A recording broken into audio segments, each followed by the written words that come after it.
ಅಂದ್ರೆ ಯಾರಿಗಿಷ್ಟ ಇಲ್ಲ ಹೇಳಿ. ರಸ್ತೆಯಲ್ಲಿ 100 ದಾಟಿದ್ರೇನೆ ಹಾರ್ಟ್ ಬೀಟ್ ಜಾಸ್ತಿ ಆಗುತ್ತೆ. ಅಂಥದ್ರಲ್ಲಿ 200ರಿಂದ 250 ಕಿಲೋಮೀಟರ್ ವೇಗದಲ್ಲಿ ಅಬ್ಬರಿಸೋ ಆ ರೇಸ್ ಕಾರ್ಗಳು ಕಣ್ಣು ಮಿಟ್ಕೋಸೋದ್ರೊಳಗೆ ಮಾಯವಾಗೋ ಟ್ರ್ಯಾಕ್ಗಳು. ಇವತ್ತು ನಾವು ಮಾತನಾಡ್ತಿರೋದು ಬರೀ ಸಿನಿಮಾ ಬಗ್ಗೆ ಅಲ್ಲ, ಇದು ರಿಯಲ್ ಲೈಫ್ ಆಕ್ಷನ್. ಕನ್ನಡದ ಅಪ್ರತಿಮ ನಟ ಅಭಿನಯ ಚಕ್ರವರ್ತಿ ಕಿಚ್ಚ ಸುದೀಪ್ ಅವರು ಕೇವಲ ಬಾಕ್ಸ್ ಆಫೀಸ್ ಅಲ್ಲಿ ಮಾತ್ರವಲ್ಲ, ಈಗ ರೇಸ್ ಟ್ರ್ಯಾಕ್ ನಲ್ಲೂ ಹವಾ ಸೃಷ್ಟಿಸಿದ್ದಾರೆ. ಇಂಡಿಯನ್ ರೇಸ್ ಲೀಗ್ ನ ಫೈನಲ್ ಮುಕ್ತಾಯಗೊಂಡಿದೆ. ನಮ್ಮ ಹೆಮ್ಮೆಯ ಬೆಂಗಳೂರು ತಂಡ ಅಂತಿಮವಾಗಿ ಎಲ್ಲಿ ಬಂದು ನಿಂತಿದೆ ಗೊತ್ತಾ? ಕಿಚ್ಚ ಕಿಂಗ್ಸ್ ಬೆಂಗಳೂರು ಈ ಬಾರಿ ಲೀಗ್ಗೆ ಕಾಲಿಟ್ಟಾಗ ಎಲ್ಲರ ಕಣ್ಣು ಅವರ ಮೇಲಿತ್ತು. ಸುದೀಪ್ ಅವರು ಈ ತಂಡದ ನಾಯಕತ್ವ ವಹಿಸಿಕೊಂಡಾಗ ಇದು ಬರೀ ಎಂಟರ್ಟೈನ್ಮೆಂಟ್ ಅನ್ಕೊಂಡಿದ್ದವರೇ ಹೆಚ್ಚು. ಆದ್ರೆ ಕಿಚ್ಚನ ತಂಡ ಸೀರಿಯಸ್ ಆಗಿ ರೇಸ್ ಮಾಡೋಕೆ ಬಂದಿತ್ತು ಅನ್ನೋದನ್ನ ಮೊದಲನೇ ರೌಂಡ್ ನಲ್ಲೇ ತೋರಿಸಿಕೊಟ್ಟಿದೆ. ಟೀಮ್ ನಲ್ಲಿ ಯಾರಿದ್ರು ಗೊತ್ತಾ? ಅಂತಾರಾಷ್ಟ್ರೀಯ ಸ್ಟಾರ್ ನೀಲ್ ಜಾನ್ ಮತ್ತೆ ನಮ್ಮ ಬೆಂಗಳೂರಿನ ಪ್ರತಿಭೆ ರುಹಾನ್ ಆಳ್ವಾ ಮತ್ತು ಕೈಲ್ ಕುಮಾರನ್ ಕೂಡ ಇದ್ರು. ಇಡೀ ಸೀಸನ್ ನಲ್ಲಿ ತಂಡ ಏಳುಬೀಳನ್ನು ಕಂಡಿತು.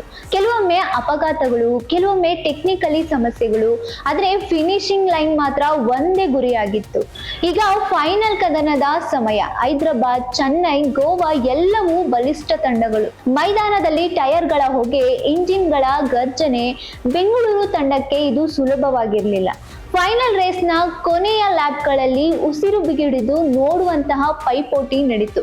ಒಂದು ಕ್ಷಣ ಬೆಂಗಳೂರು ಹಿಂದೆ ಬಿದ್ದಂತೆ ಕಂಡರೂ ಡ್ರೈವರ್ಗಳ ಸಾಹಸದಿಂದ ತಂಡ ಚೇತರಿಸಿಕೊಂಡಿತ್ತು. ಸತತ ಪ್ರಯತ್ನದ ಫಲವಾಗಿ ಬೆಂಗಳೂರು ತಂಡವು ಪಾಯಿಂಟ್ ಪಟ್ಟಿಯಲ್ಲಿ ಮೇಲೇರುತ್ತಾ ಹೋಯಿತು. ಅಂತಿಮ ಫಲಿತಾಂಶ ಬಂದೇ ಬಿಡ್ತು.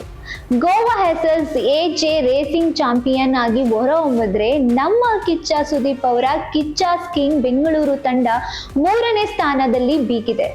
ಮೊದಲ ಪ್ರಯತ್ನದಲ್ಲಿ ಇಂತಹ ಸಾಧನೆ ಮಾಡೋದು ಅಂದ್ರೆ ಸುಲಭದ ಮಾತಲ್ಲ. ಕಿಚ್ಚ ಸುದೀಪ್ ಅವರು ಸ್ವತಃ ತಂಡವನ್ನು ಪ್ರೋತ್ಸಾಹಿಸಿ ಟ್ರ್ಯಾಕ್ ನಲ್ಲಿ ನಿಂತು ಹುರಿದುಂಬಿಸಿದಂತಹ ಕ್ಷಣಗಳು ಈಗ ಸೋಷಿಯಲ್ ಮೀಡಿಯಾದಲ್ಲಿ ವೈರಲ್ ಆಗ್ತಿವೆ.